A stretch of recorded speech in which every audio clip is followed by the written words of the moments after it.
Greetings everyone and welcome to another video of World of Warcraft. Today we have received the patch notes of 11.0.7, which is the upcoming update that Blizzard have just teased a little bit about the new, the new Isle and stuff that we're going to get. But let's try go through this patch notes together, you and me, and see what kind of new things are we getting.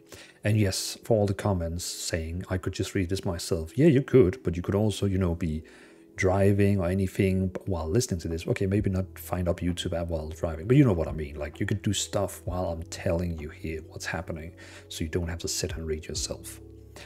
Okay, 11.0.7 update PTR development note, which means you can download the test realm right now and test this yourself. Yes, but let's go through it. The public test realm is testing environment for upcoming World of Warcraft content. The War Within 11.0.7 content update and development notes. Answer the call of the Siren Isle. Face old enemies and unravel new mysteries. A new currency, Flame-Blessed Iron, is available to trade for items like mounts, pets, gear, and transmogs, as well as upgraded for powerful new ring. Circlet. People probably gonna tell me I'm saying it wrong, but Circlet, I don't know, which can be found by players.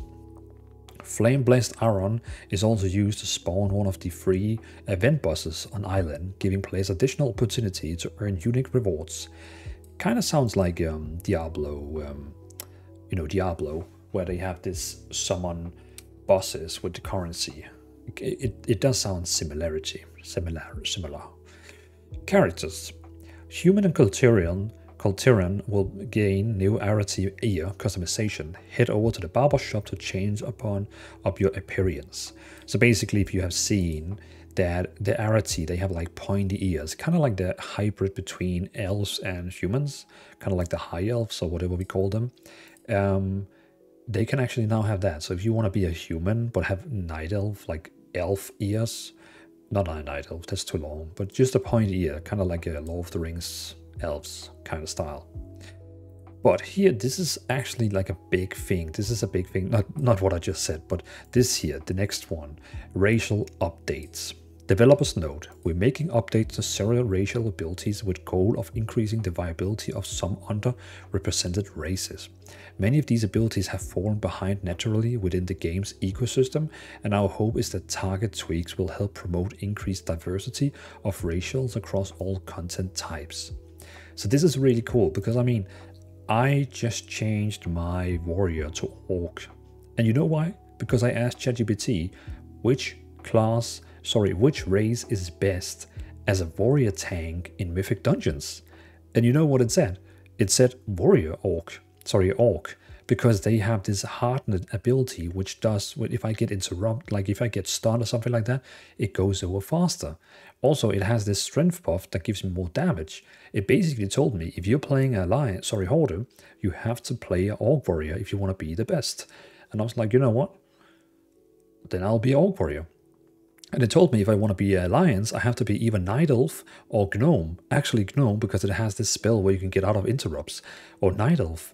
So it's like, okay, well, I understand why more people play these races, because the game basically telling us to play them. I mean, ChatGPT as well does. But this is very cool, so let's try go through it. Sorry for all my talking. So Draenei, Gift of Tenaru cooldown reduced to 2 minutes was free. So basically this self-healing or the healing spell they can use, the Draenei, where you can either use it on you or your friend, is going to be reduced from 3 minutes to 2 minutes. I think they should also maybe have increased the healing or something. I don't know if it, I mean, 2 minute cooldown reduction is pretty, like 1 minute is pretty cool, but I would still love to see some more on it. High Mountain Torrents, Rocked Tenacity's effect is increased by 50. I have no idea what that passive does, but if you know the High Mountain, that the Rocked Tenacity effect is increased by 50%. Lightforged Draenei. So Lightforged Draenei had this like a beam that you can summon, like this laser beam. Light's Judgment's radius increased to 10 was 5, and visual size increased. That's nice. It's kind of like an AoE ability, so you could have it even in your rotation now. Light's Judgment damage is increased by 40 and now deals reduced damage beyond 8 targets. Wow. Okay, I mean, that's going to be fun to test to see if it actually could be something good for you in your rotation. Okay, that's interesting. And Holy Resistant has been renamed to Holy Providence and now increase healing done by 1. Oh. Okay, so if you play a Lightforged Draenei, you receive 1% more healing, which is pretty interesting. Then we have Maga Orc. Stats granted from the Ancestral Call increased by 30 and now increases one of your 2 high secondary stats. Oh, okay. Okay, this one can definitely, you know, challenge the one that Orcs have now. Now it actually gives more stats and also a secondary stat. Okay. The next one here is very interesting. So this next one is Nightborn, and basically Nightborn have this Arcane Pulse spell where you're basically doing AoE damage. And this one here is saying Arcane Pulse damage increased by 300% and now reduced the movement speed by 80, was 50. Duration reduced to 8 seconds, was 12. So basically, in PvP, you can make people now even more slower. Like they will have a harder time getting away from you. And it deals 300% more damage. Wow. Okay. Yeah, I definitely have to test that on my Death Knight, which is a Nightborn. Then we have White Elf. Spatial Rift movement speed of the Rift is increased by 80. Duration is increased to 8 seconds, was 6 seconds. And maximum range is increased to 35 yards. Spatial Rift. I don't actually know this spell, but it's pretty cool that the movement speed is increased to 80%. And the duration is increased and the range is increased. The visual effects has been updated and no longer appears for party members. Okay, interesting. Entropic Embrace, still on Void Elf. Proc activation rate adjusted, now increase healing and damage by 5% for 12 seconds. Was duplicating healing damage, now functions with Absorb. Okay. So yeah, White Elves is also getting a good buff. I have a feeling that, you know, the reason that they increase all these extra races is because not many play them. They all play like the main races, like, again, like Orc, Troll, Night Elf, Human. Yeah, but they want to see more different races around. Then we have Vulpera. Bag of Tricks, healing and damage increased by 40. I actually have a Vulpera, and it's nice that they're actually getting more now. This one could perhaps be part of the rotation. Bag of Tricks now decrease enemy movement speed by 80% for 4 seconds and increase ally movement speed by 20 for 4 seconds. Now only affects a single target. I see. Then we have Walken. Dark Flight now stacks its speed bonus with other movement increasing effects. Oh, so when using Dark Flight before, and if you had another bonus speed effect, it wouldn't like work together, but it actually does now. Okay, nice. The next one here is definitely the strongest one of all the changes. So regeneration. So this is Sandalari Trolls. Regeneration no longer cancelled from periodic damage effects. Its cooldown is now 3 minutes, was 2.5, and heals for 50% of your maximum health was 100. So yes, it is right that it's healing less now. It's healing less, 50% less. But if you had a bleeding on you, a debuff on you, anything in PvP, for example in Arena, that was on you, you couldn't use this healing spell. It would just pop off at the moment, like ASAP. Now, you can go behind a pillar, you can hide from the enemy so they can't direct attack you, even if you still have debuffs on, like a curse from a warlock, but you can still use this healing and it will still heal you 50% of your health. This is gonna be so strong in Arena. Like, this is gonna be so strong. Beside of that, Embrace of Akuna healing is increased by 300 and chance to trigger increased by 250. So basically, Sandalari Trolls can choose all these different totems, which one they want to use, and they just made Embrace of Akuna like way stronger. My favorite one, Embrace of Boom Samdi, effect increased by 50. So now every time you attack or heal, you have a chance to, like, you know, do extra damage healing. I think actually it's only like extra damage and then it heals from that damage. But now 50% stronger, which is nice. And then Embrace of Kimball, chance to trigger increased by 400. So very nice, very nice. Then we got this one here, which I already have covered in some shorts videos. Dungeons and Raids. Cross-faction groups can now queue for dungeons.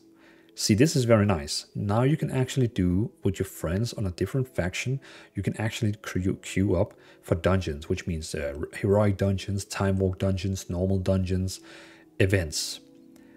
But for some reason, I don't know why, I could scream at this. I get so annoyed, so frustrated with this. The last part here. Dungeons will require a fully pre-made group, and party members who leave will not be replaced. Why? Why do you need to destroy the fun we're trying to have? Could you make a developer note here letting us know, oh, it's because of some code we're still fixing, so we're not yet there, but we're trying to fix this? Or is it because you just, are you just trying to delete, like, you know, delete all the fun we're having? Because why can't I just invite a horde friend as an alliance and queue for dungeon? Why do we need to have 4 friends to be able to do this? I just don't get it. So yeah, I hope more people is going to complain about this change, so they actually eventually change it. I would love if they just said, hey, it's because our code in the software is not ready yet. Okay, fine, that's honesty. You have told us why. Cool, we were just gonna wait a few more months. But yeah, I hope it's something like that. Items. Oriona, the Korean Path of Ascension Armor vendor, now allows any class to buy her discordant cosmetics regardless of armor type. I actually don't know who that is. But okay, if you're gonna buy armor, that sounds like you can only buy armor for your class, but now you can buy for any classes. Of course, you probably still can't use it, but at least you can buy on your main character, you can buy for your second characters. Then we got a big one here about player versus player. Player versus player, cross-faction group can now queue for unrated PvP, which means if you play Alliance and your friend is Hoarder, you can now queue up for random random battlegrounds, arena skirmishes, arena brawls, epic battlegrounds. You can do all the fun PvP activities together now, because you already could do rated. You could already do arena. You could already do a solo blitz and all that stuff, the rated one. But now you can also do the unrated. So this is really cool. Now player versus player is going to be fully cross-faction in World of Warcraft, which is amazing. Now we just want this one up here also to work. We also want dungeon and raids plays without this dumb restriction that we need to be a full group. So if they get rid of that, then the game is almost finally full cross. Then we could talk about, like, when can we actually do open world content together? Yeah, I guess we'll come back to that one day. Then there is this thing here, which is a bit interesting. It's still on the player versus player. It says Siren Isle, which is the new isle we can go to. Cirque cycle gems have the following reduction in PvP combat. Okay. So this ring you can get, it's kind of like a legendary, very strong ring. We're kind of going back in the time now, because in other expansions and patches, we got also, like in, I think it was also 10.0.7, we also got a ring. Now we're getting 11.0.7, we're getting a ring. But basically this ring here, you can upgrade it, so it has like a lot of like strong abilities. And basically here, they're just mentioning 10 abilities here that is reducing 75% in PvP matches. I don't want to read up all these spells because we have no idea what these does, because it's not in the, like, you know, it's a new thing. No one knows what this is so far. You have to play the new test server to actually know what these spells are. For example, this one here, Legendary Skipper Citrine, effect reduced by 15 PvP combat. It's like, I don't know what this is. But yeah, okay. So that means the effects on the ring is going to be nerfed big time. Yeah, big time. Okay, then we have professions. Pairing with the release of specialization respec option, we are deploying some balance changes to several profession stats to bring them closer together in value. Multicraft, average number of extra items created via multicraft crit reduced by 30. Resourcefulness, average percent of region returned on resourcefulness crit increased by 50. In addition, we are adjusting several specialization trees bonuses to multicraft. Okay, that's pretty cool. So there's going to be bigger chances to double craft items, I guess. Inscription. Total bonus amount of additional goods multicraft produces from multitasking tree reduced to 50% was 100%. Oh, okay, that's a nerf. For inscription, tailoring. Total bonus amount of additional goods multicraft produced from the less is more tree reduced to 50 by was 100. Ouch. Total bonus amount of additional goods multicraft produced when crafting polishing cloth is the final point of additional embroidery tree reduced to 10% was 50. I'm not a hardcore crafter, so I actually don't know what this totally means, but at least you know now. There's a developer note. While multicraft and resourcefulness each have their own niche, it is generally the case that point for point multicraft can provide significantly more value than other crafting and gathering stats. Conversely, resourcefulness provides significantly less value than other crafting and gathering stats. Their both change should bring these two stats close in value for the other stats, with the intention that it becomes more interesting choice which stats to pursue. Okay, so they're making the stats a bit more fair, so you don't have like one that you really want. All right. A disruption. So now we're going down to interface and accessibility. A disruption option has been added to gameplay sabotage category when reporting player for misbehavior. Oh, so now you can actually, when you report someone, you can actually, there's a category now called a disruption option has been added to the, okay, there's like a disruption option now, okay. Tooltips have been added to chat tabs on mouse over. Oh, so now you don't have to just like click on items in the chat. Now you can just like have your mouse over items in the chat and it will show it. Interesting. Macroing ping can now use reference numbers. Ping attack equal ping 1. Ping warning equal ping 2. Ping on my way equal ping 3. Oh, so you can use the ping system in macros.